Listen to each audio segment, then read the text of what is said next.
नमस्कार साथियों, स्वागत है आपका अपने चैनल रोहित अवेयर इंडिया में। आज हम शुरुआत करेंगे मैथ में आपका टॉपिक रहेगा आपका सिंपल इंटरेस्ट। तो हम समझेंगे सिंपल इंटरेस्ट क्या होता है। पहले हम कॉन्सेप्ट पे बात करेंगे, समझेंगे। देखिए, जो भी नए लोग हैं या जिनका बैकग्राउंड मैथ से नहीं रहा है तो वो लोग बिल्कुल भी न घबराएं। हम बिल्कुल शुरुआत से जीरो लेवल से आपको ले चलेंगे और किस तरीके से अच्छे लेवल के क्वेश्चन हल करते हैं, परीक्षा में किस तरीके के प्रश्न रहेंगे, वहाँ तक आपको ले चलेंगे। तो घबराने की कोई ज़रूरत नहीं है, ठीक है। जब तक हम हैं, आप घबराना तो है ही नहीं, ठीक है। आप लोगों को बस क्या करना है, धैर्य से पूरा वीडियो देखिए।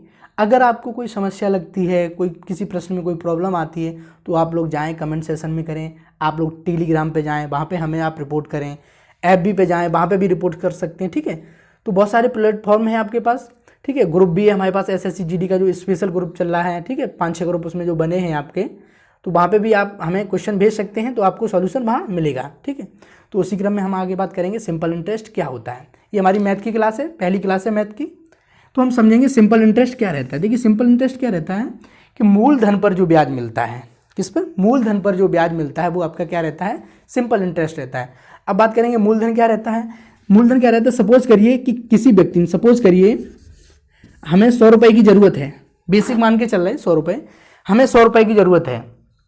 तो हमने किसी धनी व्यक्ति से 100 रुपये उधार लिए। हमने किसी धनी व्यक्ति से जब 100 रुपये उधार लिए, तो ये 100 रुपये हमने उधार लिए, तो हमारे लिए ये क्या हो गया, मूलधन हो गए। 100 रुपये क्या हो गए, मूलधन। ये हमारे लिए किसका काम करेंगे, मूलधन का। और सपोज करिए अगर 1 वर्ष बाद इन्हें हम जिस दर पर लौटाएंगे, रेट ऑफ इंटरेस्ट, दर की बात क्या होती है, रेट ऑफ इंटरेस्ट। 1 वर्ष के बाद हम इन्हें जिस दर पे वापस पैसे करेंगे वो हमारी क्या हो जाएगी, रेट ऑफ इंटरेस्ट। सपोज करिए हमने 100 रुपये उधार लिए, दर समझा रहे हैं आपको, दर क्या होती है, रेट ऑफ इंटरेस्ट क्या होती है, समझ लीजिए आप लोग। Rate of interest, rate of interest बहुत ही अच्छी चीज है। यहां से हम सीधे सीधे प्रश्नों को हल करेंगे।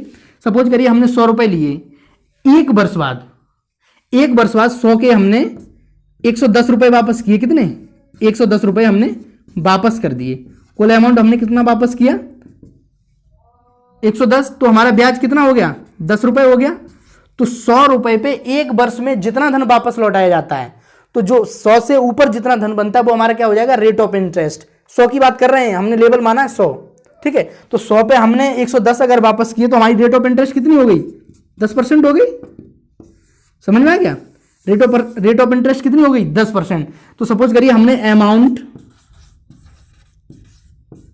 तो हमारा अमाउंट बराबर कितना हो गया, जो पैसा हमने वापस किया, अमाउंट बराबर कितना हो गया, मूलधन। यहां से आपके फॉर्मूले का निजात होगा, प्रिंसिपल मूलधन, और मूलधन में आपको क्या जोड़ना है, सिंपल इंटरेस्ट, SI। तो हमारा अमाउंट, अब जैसे हमारा प्रिंसिपल कितना था, 100 रुपये था, और ब्याज हमारा कितना बना, 10 रुपये, और हमारा अमाउंट कितना बन गया, 110 बन गया। तो ये हमारा तरीका रहेगा। तो यहां से हमारा एक फॉर्मूला बनेगा, A बराबर P आपका प्लस I को हम बताएंगे इंटरेस्ट, ठीक है। A बराबर P प्लस I।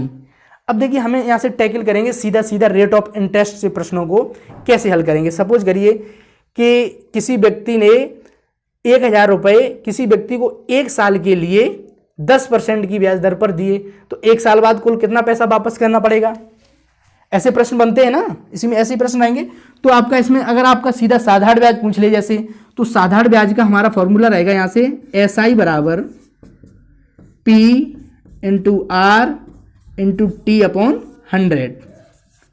ये फॉर्मूला आप लोग जरूर लिख लें, नोट कर लें। एक आपका ये फॉर्मूला SI बराबर PRT अपॉन 100, और दूसरा आपका A बराबर P प्लस I, ठीक है। A बराबर P प्लस I। यहां से हम ब्याज निकालेंगे, मूलधन, दर और समय। T हमारा क्या है, P आपका हो गया यहां पे मूलधन, लिख लें आप लोग, और R यहां पे क्या हो गया, दर, रेट ऑफ इंटरेस्ट, और T आपका क्या हो गया, समय। यहां से हम लोग मूलधन निकालेंगे तो कितना कुल हमारा अमाउंट बना, तो वो हम क्या करेंगे, जो हमारा मूलधन है, मूलधन पे हम जितना ब्याज लगेगा ब्याज को ऐड कर देंगे, तो हमारा टोटल अमाउंट निकल आएगा, ठीक है। अब हम जैसे बात करें, सीधी सीधी बात करेंगे, आपको यहाँ से हम कॉन्सेप्ट से शुरुआत करेंगे और आपको अच्छे लेवल तक ले जाएंगे, ठीक है। जो मॉडरेट लेवल रहते हैं आपके, जो परीक्षा में प्रश्न बनते हैं, वहाँ तक आपको जरूर ले चलेंगे। आप लोग घबराइए बिल्कुल नहीं, ठीक है। तो जैसे अगर हम बात करें दर की, जैसे सपोज करिए किसी व्यक्ति को 20% की दर पे क्या पैसे दिए हैं। सपोज करिए किसी व्यक्ति ने 20% की दर पे उधार दिया, कितने पे? 20% पे। तो हमको इन प्रश्नों में क्या पकड़ना है? सिर्फ दर पकड़नी है। क्या पकड़ना है? दर। हम सीधे सीधे रेट ऑफ इंटरेस्ट के प्रश्नों को टैकल करेंगे, ठीक है। तो सपोज करिए रेट ऑफ इंटरेस्ट कितना है? 20%। तो इसको जब हम सोल्व करेंगे तो कितना हो जाएगा? 1/5 प्रतिशत हटाएंगे, बट्टे में 100 लगा देंगे, तो 20/5, 20 यहाँ पे जैसे सपोज करिए आपको सोल्व करके दिखाते हैं, 20/100 हो गया, प्रतिशत हटाएंगे, बट्टे में 100 लगाएं, तो 20 × 20, 20 × 5 100, तो कितना हो गया आपका? 1/5। तो हमारी रेट क्या हुई? हमारी रेट 1/5। तो यहां से आपको समझ के चलना है कि जो हमारा 5 है, ये 5 ये हमारा प्रिंसिपल का काम करेगा, समझ लेना। ये आपका बहुत ही अच्छी चीज बता रहे हैं। 5 आपका क्या हो गया? प्रिंसिपल हो गया। और इस पे जो 1 है आपका, एक आपका हो गया इंटरेस्ट हो गया। यहां पे हम मान के चलेंगे और यहीं से क्वेश्चन टैकल करेंगे। तो अगर यहां पे हम टोटल अमाउंट की बात करें तो हमारा टोटल अमाउंट कितना बन गया? 5 + 1 कितना हो गया? 6 हमारा क्या हो गया? टोटल अमाउंट हो गया 6। क्या हो गया? टोटल अमाउंट हो गया। हम क्या करेंगे? यूनिट्स को मानेंगे और सीधे सीधे रेट ऑफ इंटरेस्ट के प्रश्नों को हल करेंगे। चलिए हम पहले एक प्रश्न को देख लेते हैं कैसे हल करेंगे, ठीक है।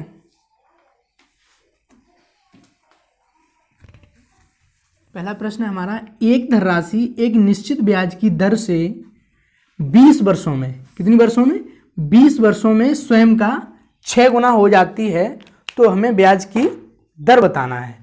देखिए सबसे पहले आपको एक बात और ध्यान में रखनी है कि जो साधारण ब्याज होता है उसकी जो दर रहती है, दर वो प्रत्येक वर्ष के लिए समान ही रहती है। अगर उसमें नहीं बोला गया है क्वेश्चन में तो आप लोगों को अंडरस्टूड मानना पड़ेगा कि जो दर है वो हमेशा प्रत्येक वर्ष के लिए कैसी रहेगी? आपकी समान रहेगी, ठीक है। चलिए तो इस प्रश्न को हम हल करेंगे। देखिए सबसे पहले हमें क्या देखना है कि हमें इसमें क्या निकालना है? ब्याज की दर। तो इसमें क्या निकालना है? आर। हमें रेट ऑफ इंटरेस्ट निकालनी है। क्या निकालनी है? रेट ऑफ इंटरेस्ट निकालनी है। तो चलिए हम करते हैं। हम सबसे पहले क्या करेंगे? मानेंगे लेट, हमने माना P बराबर, P क्या? हमारा मूलधन हम मानेंगे। हमारे पास मूलधन है तो नहीं, पता तो नहीं हमें, तो हम क्या करेंगे? इसमें मूलधन को हम मान लेंगे। माना हमने मूलधन 100 रुपये है। कितना है? 100 रुपये है। आप लोग जब भी माने या तो 100 माने या तो 1 माने, ठीक है। इससे क्या होता है? आपकी जो कैलकुलेशन रहती है वो आपकी सिंपल हो जाती है, ठीक है।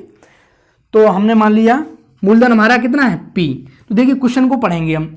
एक धनराशि एक निश्चित ब्याज की दर से 20 वर्षों में, कितने में?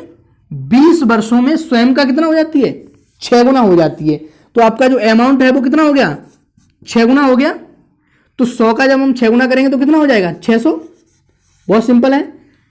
तो अगर इसमें अगर हम ब्याज निकालना चाहें तो ब्याज हमारा कितना हो जाएगा? देखिए हमने फॉर्मूला पढ़ा था, A बराबर P + I, यही तो पढ़ा था। यहाँ पे A आपका क्या है? अमाउंट टोटल, और P आपका क्या है? प्रिंसिपल, और I आपका ब्याज। तो हमें ब्याज ही तो निकालना है। तो आपका A कितना है? 600 रुपये, और मूलधन आपका कितना है? 100 रुपये। तो हमें I निकालना है। तो I जब होगा हमारा तो 100 इधर चला जाएगा, माइनस का हो जाएगा, तो हमारा I कितना आ जाएगा? 500। I हमारा कितना हो गया? 500 हो गया, ठीक है। ऐसे भी याद कर सकते हैं, P जब 100 है और 100 का अगर 600 हो रहा है तो ब्याज कितना हो गया? 500 रुपये तो हुआ। ब्याज कितना हुआ? 500 रुपये तो होगा ना। समझ में आ रहा है ना? दिख रहा है आप लोगों को? कोई प्रॉब्लम यहां तक नहीं होनी चाहिए। देखिए हमने आपको फॉर्मूला पढ़ाया था, I बराबर PR × T/100। तो यहां से हमें क्या निकालना है? I तो निकालना है। तो जब हम I हमें पता है I कितना है, सॉरी हमें यहां से क्या निकालना है? R निकालना है। तो I हमारा कितना है? 500, और P हमारा कितना है? 100 गुना, और R हमें फाइंड करना है, और T हमें दिया है कितना? 20 वर्षों में। T हमारा क्या है? 20। तो यहां पे हम लिख देंगे T बराबर 20 वर्ष, ठीक है, और अपॉन 100, ठीक है। तो हमारा कितना हो जाएगा? ये 100 से 100 कैंसिल हो जाएंगे, तो आपका R बराबर कितना हो जाएगा? और ये 0 से 0 गया आपका, और जब 20 से इसमें भाग करेंगे, 2 से इसमें भाग करेंगे 50 में, तो आपका कितना आएगा? 25%। तो हमारी ब्याज की दर कितनी हो गई 25%। कितनी होगी ब्याज की दर 25%।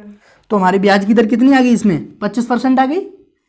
ऐसे ही अगर हम जैसे अभी हमने आपको बताया था, अगर हम मानेंगे तो कितना मानेंगे 100 मानेंगे या तो हम 1 मानेंगे। अब हम आपको 1 मान के भी दिखा देते हैं, ठीक है। माना मूलधन हमने मान लिया कितना P बराबर 1 यूनिट। कितना मान लिया 1 यूनिट। और क्वेश्चन में पढ़ेंगे एक धनराशि एक निश्चित ब्याज की दर से 20 वर्षों में स्वयं का कितना हो रहा है 6 गुना। तो हमारा अमाउंट कितना हो गया कुल A बराबर कितना हो गया 6 हो गया। हमारा फॉर्मूला आपको पता ही है A बराबर P प्लस आई होता है। हमने 2 फॉर्मूले बताए थे शुरू में आपको, A बराबर P प्लस आई और दूसरा आपको बताया था I बराबर PRT अपॉन 100। आप लोग दोनों फॉर्मूलों को याद कर लीजिए फिलहाल के लिए, ठीक है। उससे आगे भी बगैर फार्मूले के भी हम चलेंगे, लेकिन शुरुआत है आप लोग तो थोड़ा कॉन्सेप्ट पे पकड़ भी बनेगी आपकी, ठीक है। तो P बराबर आपका 1 यूनिट मान लिया हमने और A बराबर स्वयं का कितना हो गया 6 गुना हो गया। तो यहां से अगर I बराबर हमारा कितना हो जाएगा 6 में से 1 घटाएंगे तो कितना बचेगा 5। यहां से A बराबर P प्लस आई 1 से 6 हो गया, समझ के चलना। कोई पैसा हमारे पास 1 था और 1 से 6 हो गया तो ब्याज कितना हुआ उस पर 5 ही तो हुआ। 1 से 6 हो रहा है तो ब्याज कितना हुआ 5 ही तो होगा। तो अब हम फॉर्मूले में लगा देंगे I बराबर क्या पढ़ा था हमने P R into T upon 100। तो I हमारा कितना है 5 और P कितना है 1। R तो हमें निकालना ही है, ब्याज की दर ही तो निकालनी है हमें। R और T हमारा कितना है 20 वर्ष, शुरू में ही दिया है 20 वर्षों में। तो हम यहां पे लिख लेंगे T बराबर कितना है 20 वर्ष। तो यहां पे कितना लगेंगे 20 अपॉन 100। चलिए 20 एकन 20 20 पंजे 100। तो यहां से सीधा R बराबर कितना हो जाएगा, इधर आ जाएगा ये 5 तो 5 25। तो R बराबर कितना हो गया 25%। देखिए बहुत सरल है मैथ। आप देखिए 25 यहां पे भी आया 25 यहां पे भी आया 25%। तो हमारी दर कितनी हो गई 25%। ये हमारा क्या हो गया आंसर हो गया, ठीक है। देखिए मैथ कोई रॉकेट साइंस नहीं है समझना कि हमने मैथ नहीं पढ़ा है तो हम समझ ही नहीं सकते हैं। मैथ बहुत सरल है। आपको एक बार फिर बता दें, अगर एक बार कॉन्सेप्ट अगर आपके दिमाग में बैठ गया तो मैथ जितना कठिन लगता है ना उतना ही सरल हो जाएगा। मैं आपको गारंटी देता हूं, आप लोग सिर्फ जुड़े रहिए। मैथ के क्वेश्चन सॉल्व कराना हमारी जिम्मेदारी है और बहुत ही सिंपल वे में, ठीक है। तो घबराएंगे बिल्कुल भी नहीं, पूरा देखना है समझना है और जो हम समझाते हैं उसको पेन और कॉपी लेके बैठना है और उसको करना भी है। अगर हम एक क्वेश्चन करा रहे हैं तो आप लोगों को 5-5 10-10 सेम टाइप के जो क्वेश्चन हैं वो करने भी हैं, ठीक है। तो इसके लिए आप बेफिक्र रहिए। हम आज से नहीं पिछले 6 साल से पढ़ा रहे हैं और 4 साल से सरकारी नौकरी में भी हैं। ऐसा नहीं है कि तजुर्बा नहीं है मुझे कि कहाँ से प्रश्न आते हैं। कोई उस दिन उस पर लिख रहा था कमेंट सेशन में कि पहले खुद का सिलेक्शन भी तो ले लो तब पढ़ाओ आके। तो उन लोगों के लिए जानकारी के लिए बता दूं कि मैं पिछले 4 साल से गवर्नमेंट जॉब में हूँ एज ए टीचर। उससे पहले भी हमने कंपटीशन पढ़ाया है तो हमें जानकारी भी है हर एग्जाम में, और हर एग्जाम निकाला भी है। ऐसा है कि निकाला नहीं है, हर एग्जाम निकाला है। 21.5 साल और 22 साल की उम्र से मैं गवर्नमेंट जॉब में हूँ। आज 4 साल हो गए मुझे नौकरी करते, ठीक है। तो आप लोग इसके लिए बेफिक्र रहिए, कंटेंट आपको क्वालिटी वाला मिलेगा, एकदम परफेक्ट कंटेंट, ठीक है। चलिए हम नेक्स्ट क्वेश्चन पे चलते हैं। देखते हैं आपका सेकंड टाइप का है। अब इससे पहले जो पहला प्रश्न था इसमें रेट ऑफ इंटरेस्ट पूछा गया था, दर पूछी गई थी। इस प्रश्न में हमने समय पूछा है। क्वेश्चन है आपका कितने समय में एक धनराशि 12% साधारण ब्याज की दर से अपने का 4 गुना हो जाएगी। कितने समय में, तो यहाँ पे हमने क्या पूछा है टी पूछा है। क्या पूछा है टी, कितने समय में। तो चलिए शुरुआत करते हैं। तो देखिए क्या है, कितने समय में एक धनराशि 12%, क्वेश्चन को अच्छे से पढ़ेंगे, साधारण ब्याज की दर से अपने का 4 गुना हो जाएगी। देखिए धनराशि भी इसमें हमें नहीं पता, लेकिन क्या पता हमें ब्याज की दर पता है, कितने गुना हो जाएगी 4 गुना हो जाएगी, ठीक है। तो बहुत सिंपल तरीका है, हम मानेंगे लेट P बराबर हमने कितना माना 100 मान लो, चाहे आप 1 मान लो। तो हमने माना 1, P बराबर कितना है 1, ठीक है। और 4 गुना हो रही है, कितनी हो रही है 4 गुना। तो हमारा A कितना हो गया, 1 का 4 गुना करेंगे तो कितना हो जाएगा 4 हो जाएगा। 4 का गुणा कर लो भाई, 4 गुना हो गया। और हमें फॉर्मूला पता है A बराबर क्या होता है P प्लस आई। कोई धनराशि 1 से 4 हो रही तो उस पर ब्याज कितना बनेगा I, 1 से 4 हुई ना, तो कितना हो गया ब्याज 3 हो गया। कितना हुआ 3 हुआ। तो हमें फॉर्मूला पता है I बराबर P R into T upon 100। ठीक है, तो I बराबर हमारा कितना है 3, P कितना है 1 और R हमें दिया कितना दिया है R 12%। हम लिख लेंगे यहाँ पे R बराबर कितना है 12%, 12 इंटू टी अपॉन 100। सॉल्व कर लेंगे, 3 बन जा 3, 3 4 जा 12 और 4 25। ठीक है, तो आपका टी कितना हो जाएगा 25 इधर आ जाएगा, तो आपका टी बराबर कितना हो जाएगा 25 वर्ष। कितना हो गया, तो 25 वर्ष में 12% साधारण ब्याज की दर से कोई धनराशि आपकी कितने वर्ष में 25 वर्ष में कितनी हो जाएगी आपकी 4 गुना हो जाएगी। आशा करते हैं समझ में आया होगा। कोई समस्या, इसमें हमने टी निकाला, पहले वाले में आर निकाला। चलिए नेक्स्ट क्वेश्चन की तरफ चलते हैं। तीसरा टाइप क्वेश्चन है आपका, एक धनराशि 5 वर्षों में कितने में 5 वर्षों में अपने का कितना हो जाती है 5 गुना हो जाती है। इस धनराशि को स्वयं का 9 गुना होने में, स्वयं का 9 गुना होने के लिए कितना समय लगेगा। समझ रहे हैं आप। तो सबसे पहले हम क्या करेंगे, फॉर्मूला लिखेंगे ए बराबर पी प्लस आई, ए बराबर पी प्लस आई। आप लोग ये सोचेंगे कि फॉर्मूला क्यों यूज कर रहे हैं। देखिए हम नहीं करेंगे यूज, लेकिन कॉन्सेप्ट, एक बार कॉन्सेप्ट को आप जब समझ लेंगे तो इन चीज़ों की कोई ज़रूरत भी नहीं पड़ेगी। अगर आप यहाँ से सीधा ट्रिक पे जाएंगे तो ट्रिक का क्या है, एग्जाम में बैठे हैं, ट्रिक चली गई ध्यान से, फिर मुंह लटकाए बैठे हैं, अब क्वेश्चन कैसे होगा, भूल जाएंगे। जब तक कॉन्सेप्ट पे अच्छी पकड़ एक बार कर लीजिए, उसके बाद आप सीधे ट्रिक पे जा सकते हैं। ठीक है, तो इसलिए अभी हमारा शुरुआत है, तो हम यहाँ से सीधे नहीं चलेंगे ट्रिक पे, कॉन्सेप्ट समझेंगे, उसके बाद प्रश्नों को शॉर्ट मेथड से भी समझेंगे कैसे करेंगे। ठीक है, तो हमारा फॉर्मूला क्या है, ए बराबर पी प्लस आई। तो देखिए एक धनराशि है वो 5 वर्षों में अपने आप का कितना हो रही है 5 गुना हो रही है, 5 गुना हो रही है। तो मान लीजिए हम यहाँ पे 5 गुना कर देंगे, पी हमने मान लिया कितना 1 माना, और 5 गुना हो रही है, 1 का 5 गुना कर दिया 5, तो हमारा यहाँ पे ब्याज कितना बन गया 4, यही तो बन गया। और दोबारा में देखिए 5 गुना किया है, दोबारा में क्या बोला, इस धनराशि को स्वयं का 9 गुना होने के लिए, स्वयं का 9 गुना मतलब धनराशि यही है कितनी, एक ही रहेगी धनराशि, और इसको स्वयं का 9 गुना होने के लिए कितना 9 गुना होने के लिए कितना समय लगेगा। तो देखिए यहाँ पे, तो हमारा यहाँ पे जब 1 से 9 हो गई तो हमारा यहाँ पे ब्याज कितना हो गया 8 हो गया, कितना हो गया 8 हो गया। पहले तो इसको हम आपके फॉर्मूले से करेंगे, समझाएंगे, उसके बाद हम आपको शॉर्ट मेथड से भी डायरेक्ट ले चलेंगे।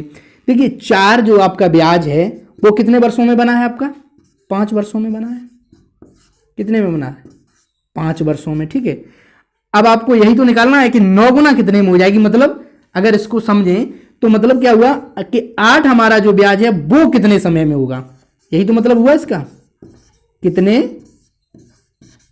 समय में होगा, समय ही तो पूछा यहां पे। अगर इसको हम डायरेक्ट अगर सॉल्व करना चाहें तो देखिए 5 वर्षों में, 5 वर्षों में ब्याज कितना हो रहा है 4, और हमको करना कितना है ब्याज 8 ही तो करना है, कितने समय में होगा, तो हमें कितना करना 8। अब देखिए ये आपका दोगुना हो गया, 2 का मल्टीप्लाई हो गया इसमें, ऐसे ही अगर 5 वर्षों में 4 हो गया और इधर से मल्टीप्लाई अगर 2 का हो गया, इसमें 2 गुना हो गया 8 हो गया, तो हम समय में भी तो भी 2 का मल्टीप्लाई कर सकते हैं कि नहीं कर सकते हैं, तो कितना हो जाएगा 10 वर्ष। बहुत सिंपल है कि नहीं, यही हमारा आंसर हो गया। 10 वर्षों में ब्याज कितना हो गया 8, मतलब 10 वर्षों में कितना हो जाएगा 9 गुना हो जाएगा कि नहीं हो जाएगा। समझ में आया, एक बार फिर समझ लीजिए कि 5 वर्षों में स्वयं का कितना हो रहा था 5 गुना हो रहा था, मतलब हमने ब्याज को पकड़ लिया। यहां पे किसी एक टॉपिक को पकड़ेंगे, एक यूनिट को पकड़ेंगे, तो हमने माना कि 5 वर्षों में ब्याज कितना है 4 हो गया, और इसमें पूछ क्या रहा था कि 9 वर्षों में मतलब 2 गुना हो जाएगा, मतलब 9 गुना जो है वो कितने वर्षों में हो जाएगा।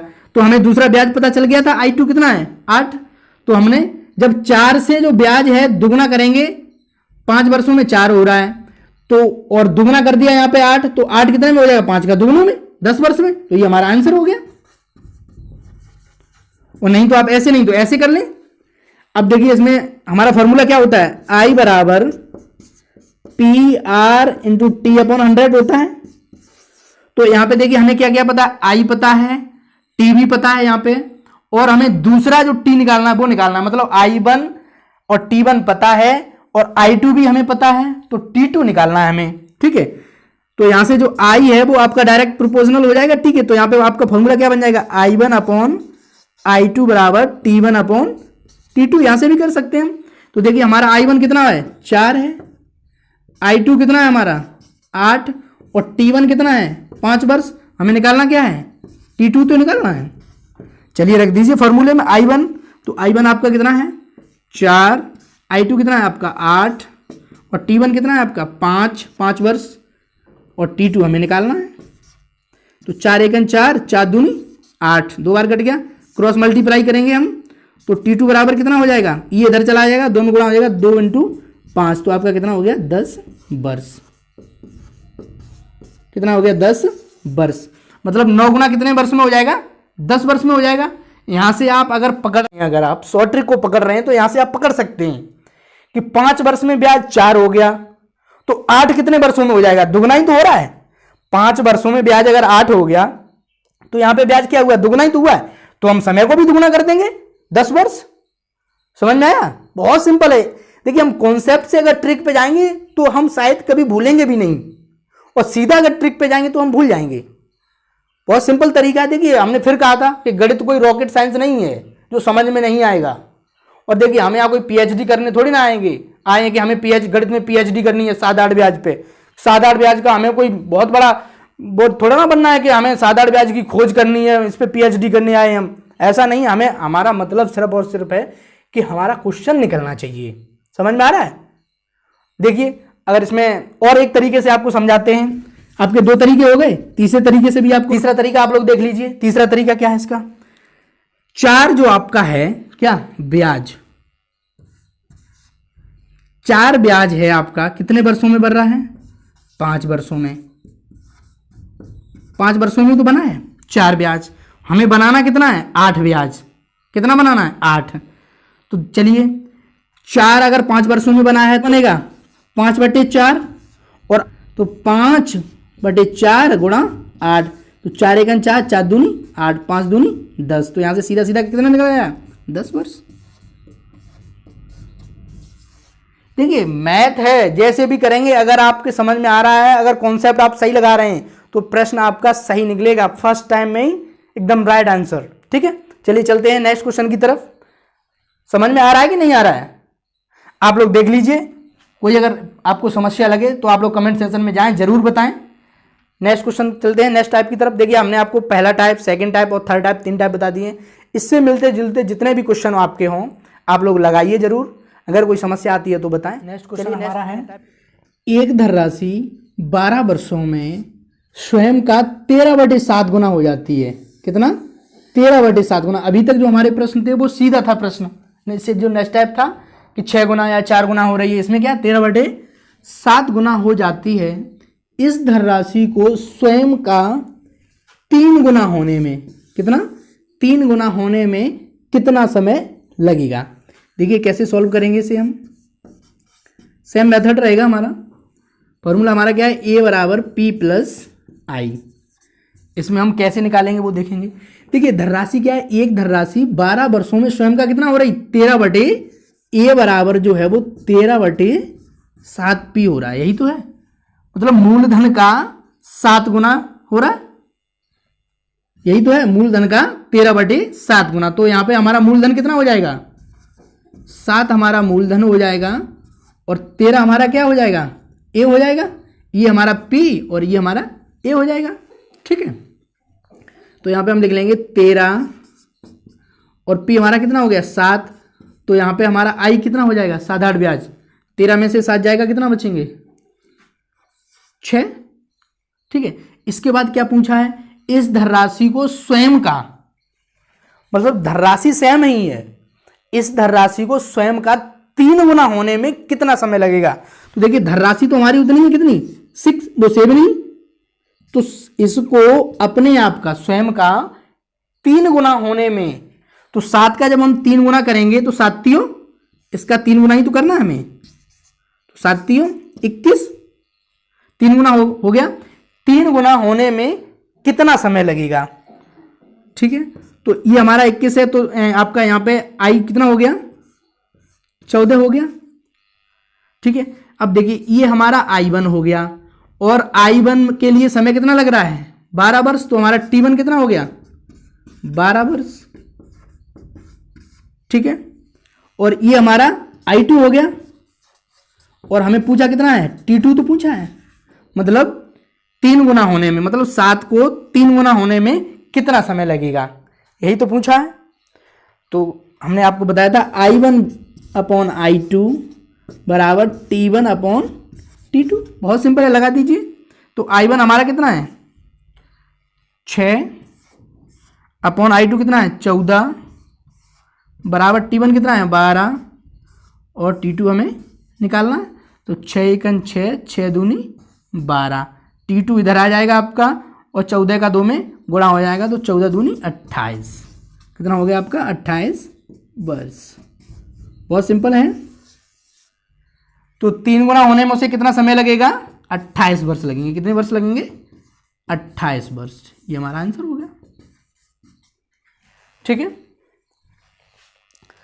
आशा करते हैं कि आज जितना भी पढ़ाया है वो समझ में आया होगा।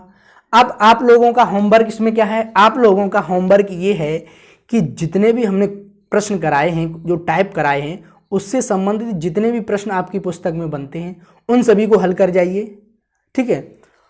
आपका काम है सिलेक्शन लेना, हमारा काम है आपको यहाँ बताना, चीज़ों को सुलझाना। तो आप लोग क्या करना है, सिर्फ पढ़ने पर ध्यान रखिए कि क्या पढ़ाया जा रहा है और हमें क्या तैयार करना है, ठीक है। तो आप लोग इससे संबंधित जितने भी प्रश्न आपकी पुस्तक में सब कर जाइए। नेक्स्ट वीडियो बहुत जल्दी आएगा इसका, तब तक आप लोग चैनल से जुड़े रहिए। आशा करते हैं पढ़ते भी रहिए बहुत अच्छे से, ध्यान दीजिए। SSC GD अच्छी वैकेंसी है, तो आप लोग अगर सही से पढ़ेंगे तो आपका सिलेक्शन भी ओके रहेगा, ठीक है। चैनल को सब्सक्राइब जरूर कर दें, जो भी अपने लोग हैं उनके पास शेयर भी कर दें, जिससे कि लोग जुड़ें, उनका भला हो, ठीक है। तो चैनल को लाइक शेयर एंड सब्सक्राइब जरूर करें। वीडियो देखने के लिए धन्यवाद।